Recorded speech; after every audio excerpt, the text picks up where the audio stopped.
Групата е наречена оригинални легенди на блузот. Но незините членови самите не се сметаат за легенди. Името е во чест на легендарните музичари со кои што настапувале.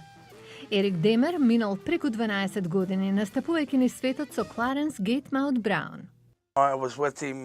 Бев со него на 4 дена пред да почине и ми беше тешко да сватам дека веќе го нема. Ќе беше добро да поживееше уште некоја година.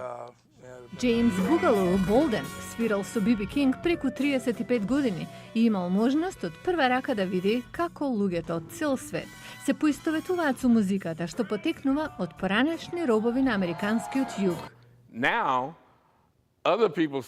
Некои си велат, јас не сум бил роб, но имаат тешкоти и со сметките, се плашам дека ќе ја загубам работата.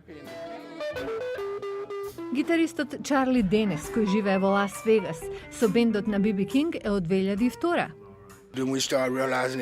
Гледаме дека Биби Кинг старее и почнавме да се ангажираме на други проекти за да тече работата. Джими Мајерс е тапанар и пеач кој работел со многумина, од Елмор Джеймс до Джими Хендрикс. Доаѓа од Чикаго за снимање и за неколку концерти. Албумот под наслов Оригинални легенди на блузот, се уште со жар, е пуштен во продажба пред неколку недели и веќе има одлични реакции. Членовите на групата се надеваат повторно да се сретнат за сличен проект и настапи во живо.